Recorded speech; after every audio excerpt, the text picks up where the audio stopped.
Hello everyone, welcome to Thái News. In this program, we will continue to talk with Dr. BURCHETT, a journalist, a painter, and he is son of Nguyen BURCHETT, a very famous journalist, a close friend of Vietnam. In the past, your father have denied it by Australia government. How do you think about his decision to against the whole? He supported Vietnam's struggle for independence and liberty wholeheartedly. Yes. And also he was strongly against colonialism Yes. and against imperialism. Yeah. And so he supported the people of Vietnam and the people of Korea when they fight for their independence and the right to choose their own way. Yeah. And because his country was aligned with the other side, so to speak, so he went against, but he thought it was more important to support a just cause than to support your country if he thinks is not actually on the right side. Yeah. So, and that is the price you pay, and everybody paid the price. The people who were the journalists who were the Attica 70 years ago also paid a heavy price. Many of them sacrificed their lives, and also some artists like Nguyen, who died at Dien Bien Phu. So you make sacrifices and you accept them. And that is also an inspiration for me. Yes. When I learned about your father, I know that it was a passport controversy. Yes. To your family. So shortly before I was born, maybe 2 weeks, my father was returning from the Bandung conference. Yes, I know. And when he crossed the border from China to Vietnam, they stopped for lunch and his passport disappeared. Yes. And when he asked for a new one, they said, sorry, no passport. And so for 17 years. And when he wanted to register me as a citizen of Australia, then the then Prime Minister of Australia personally said, no passport. So I was born in Vietnam, but without a citizenship. So when I was little, when people asked me where you're from, I said, I'm Vietnamese. Yeah, for a long time I was saying that. Yes. Because that's where I'm born and I didn't have other identity. I know, So, I know. Yeah. It was a difficult period for your family? Do you think so? It was very interesting actually because we live in interesting places. I know. In Moscow, when they had the cosmonauts and there was many interesting things happening. Yes. And then we lived in Cambodia. Yeah. So that my father could be closer to the war. Yes. It was from 65 to 69. Yes. And then when the peace talks started in Paris, we moved to Paris. So it was maybe a little bit difficult, but interesting. So, I don't think my father would have changed anything if he did the right thing. And to the end, he supported Vietnam always. During the war against the French, against the Americans, and when there is a problem with China, he stand by Vietnam, although he was also a friend of China. So, he thought Vietnam was right, and so he supported till the day he died. Yeah. He always supported to the right. Yes, yes, that was his moral, like Uncle Ho and like all the other great heroes of Vietnam. And we're talking heroes all through history. Yeah. Like my personal hero is Ba Chiu. I'm doing a project about her. So it is a Vietnamese tradition to be patriotic and to love your country, and sometimes you sacrifice yourself. So I think it's still an inspiration. Should be. Yeah. Okay. Saigon, 1962. In bloody street riots, the South Vietnamese openly challenged the authority of the corrupt military regime. Under the Geneva Agreement, free elections were scheduled to unite North and South Vietnam. Fearing a certain communist victory in the South, the Diem dictatorship, now openly propped up by Washington, refused to hold the elections. The long nightmare of American involvement in Vietnam was about to begin.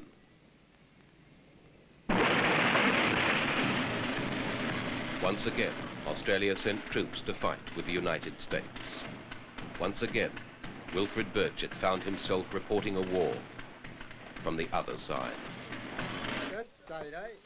My sympathy was with the Vietnamese people. They'd been fighting for their independence for literally a couple of thousands of years against Chinese and Mongols and Japanese and French.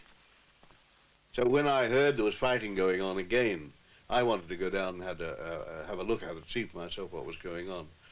And it was natural for me to go to see the National Liberation Front side of the thing. Enough people were covering that war from the other side, from the Saigon side. I felt the other side should be known and should be publicized, because I considered they were the genuine nationalists. They were the ones who were fighting for the country's true independence.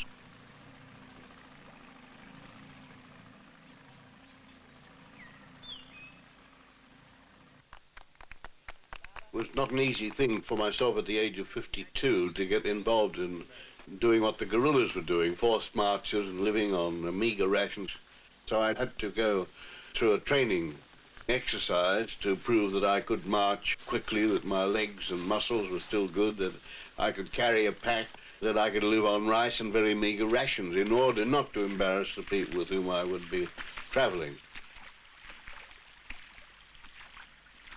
I was the only outsider who had ever visited them, and this was true also of the war against the French. No outside journalist ever visited the South. So I was a sort of morale booster for them, that somebody from the other side had come down to have a look and see what their struggle was all about and share some of their difficulties and hardships and dangers with them. I wore the black pajamas of the Viet Cong and the conical straw hat in order to fit into the landscape as completely as possible. As I know, your father had a special period when lived in the jungle with communist soldier.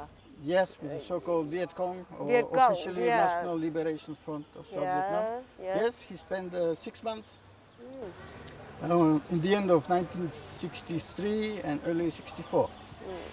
So, and it was a secret mission. So at the beginning we didn't know where he is. He just gone away. But it was amazing because he wasn't even that young at that time. He's already 52 or something. But he spent 6 months in the jungles.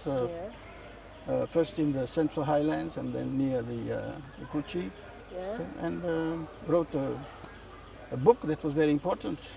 And then he wrote another book saying that Vietnam will win. The same way he wrote about the Dien Bien Phu, that Vietnam will win, and he said the same thing about the war. Because the people are fighting for a just cause and nobody can defeat them. Did your father tell you special memories during this month living in the jungle? He wrote beautiful letters to us, my brother, my sister. Beautiful letter, that yes, means? They are not about the war, they are about the jungle and the animals and the elephants. And so to me it was almost like a romantic adventure. Yeah, you know, kids like so adventure. Funny. Adventure. So, but my hero is not Superman, but he's a Viet Cong. Yeah, especially I was very impressed by Viet Cong girls, because girls with gun fighting for the country, I think. Exactly. But also they're girls, they're not some Wonder Woman or something, but they're fighting for the country and they're very young. So I was very, they were truly my heroes. Today, being in this grader Vietnamese Communist newspaper, how do you feel now? Well, first of all, today I officially became a journalist. Yeah. Because normally I'm an artist, but now I'm an artist journalist. Yeah. So it's a special day for me on the 70s. And also, of course, reminds me that my father was here 65 years ago, around the same time of the year, late March, early April. And that's when he met for the first time President Ho Chi Minh and the Prime Minister Phan Van Dong. And President Ho Chi Minh apologized, say you cannot meet General Giap because he's a little bit busy, because he was busy preparing the victory at Dien Bien Phu. Yes. And because of that, I can say very honestly that I was born in Hanoi. Otherwise, I could have been born somewhere else. Yes. And so it's a very special day and also a beautiful day. Yes. And so it's very nice to talk to you about these things and share the feeling. because I don't have memories of it, but I do from photos and from his books, articles. So I know the story, but it's very special to be here today. Yeah. Yes. How do you think if I call your father a communist journalist? Well, actually, my father was not communist in the sense he didn't belong to a communist party, but he supported the people who fight for independence and liberty, and they happen to be communists because they are committed to an ideal. Yes. So that ideal has to be kept alive, and it's a beautiful ideal, and it gave Vietnam independence, liberty, and unity.